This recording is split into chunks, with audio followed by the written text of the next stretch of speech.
Oh. Naisa ka ng technician. Datag ka ng fusion. Dag fusion. Ay mag-repair sa wifi. Naisa ka buntod.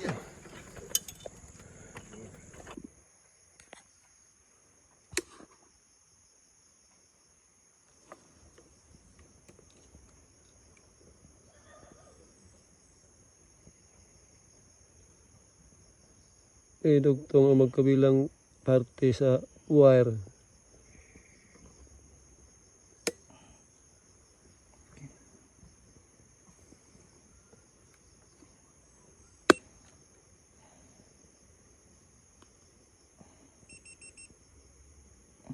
Tikas.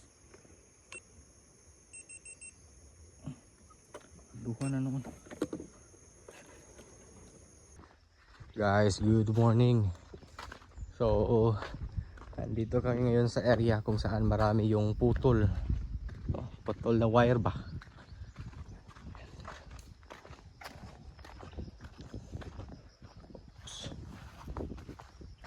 So, may dala-dala ako dito na fusion. Sa kanila to ni yung sa tuburan kanila ni Kuya Wani. Hiniraman muna namin kasi i-fusion namin yung mga wire na putol. Ipangdugtong namin para less na po yung tawag nito yung DPM para 0-0.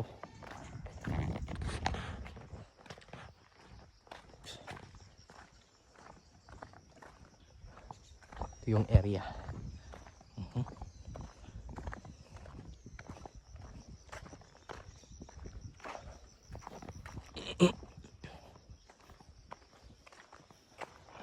Taas lang na ya. Ato yan na ibalhin og kuan sa hindi nakabot no. Kay wire dari. Ibalhin tas pusti.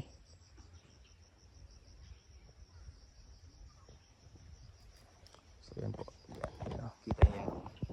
May po siya, may mechanical. So puputulin namin yan. Tapos gagamitan namin ng fusion para direct talaga yung pagdalaw yan ng fiber. Putlan lang largo ya. Ay kuan.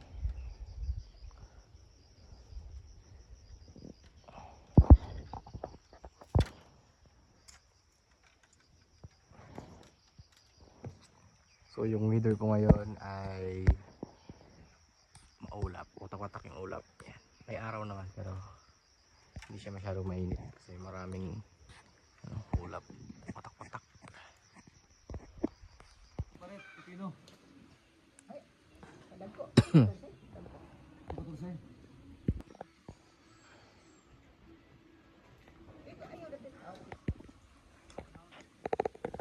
Morning, magandang hapon guys. So dito kami ngayon sa yung talong namin.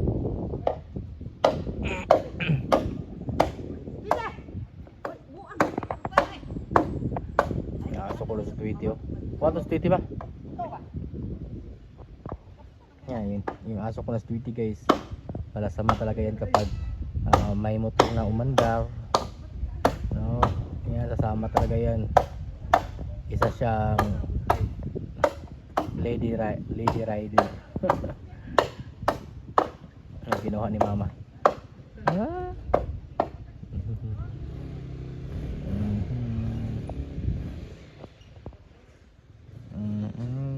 So nilipat ko dito yung guys, yung aking manok dito lang sa gilid ng ilog.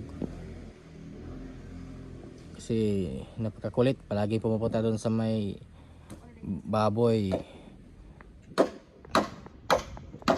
Tapos may tanim na kaming mga gulay, so kaya yan, kailangan ng kulong ng mga manok. Titi. Ano be? Aper be? Aper.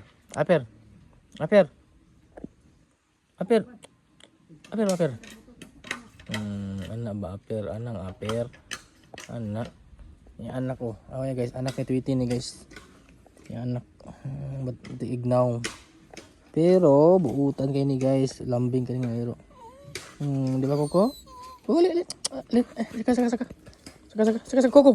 Koko.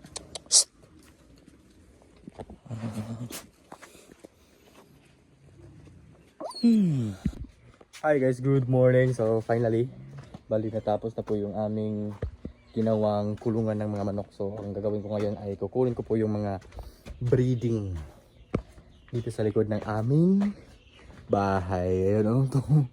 Dahil sa kaduslog ug kaon ug kanang ulos sa manok niya, init pa kay ang mata gisil. Gi-barbecue ang manok ba niya, init pa kaayo, then pagkagat ko sa may mata, ayun yung tubig ng mata ng manok ha. Yun, naan siya guys, napaso. So tara siya.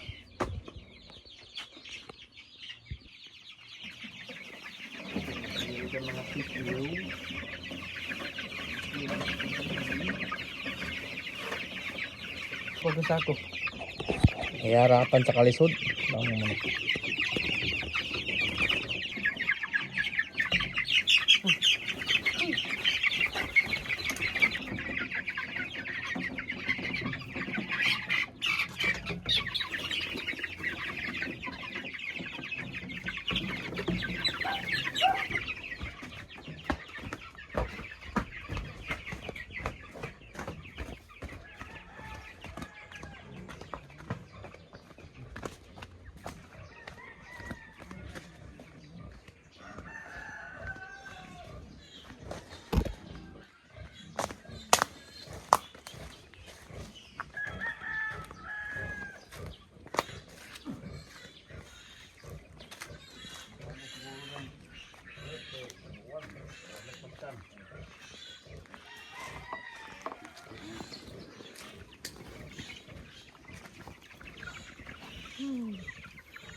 Diyan ito kan? Kapal lang gagmay dito ang breeding ba?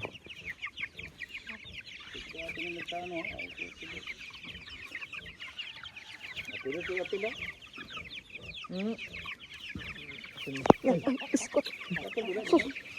Muta is baboy. Okay na lang, sakto naman. Sakto naman.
Agua.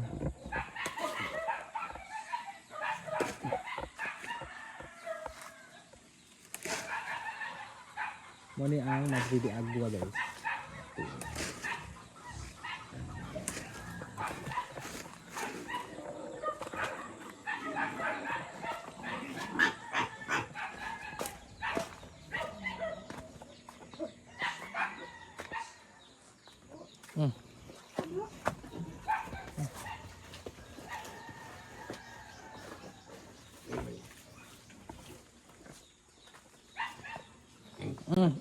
Rio, kawan kanan.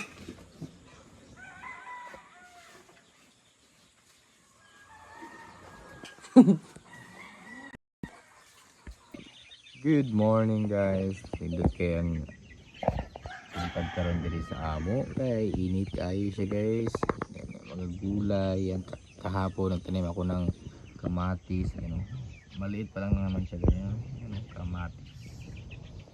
Tapos pichay andon. Tinanim ako mga pichay dun banda. Taka pipino. Kasi alam nyo, pag bumili ng isda, so may pangsahog, mga gulay, mga string beans, ampalaya. Yung ampalaya, may bunga na yung ampalaya guys. Malapit ako makakuha ng ampalaya. Magprito. Masarap yan, itlogan. Ito po yung view ngayon dito sa aming paligid ng bahay. Yan yung sunrise.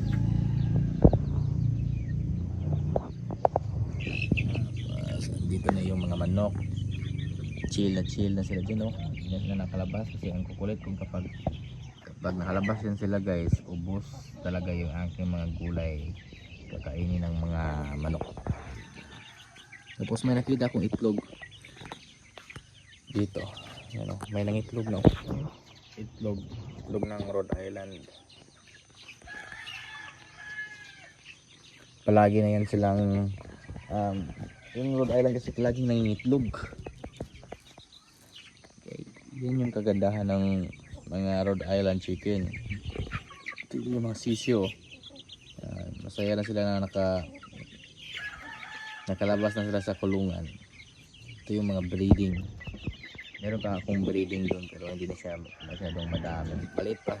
Kaya bawal pa siyang lagay dito sa free range net. Hello.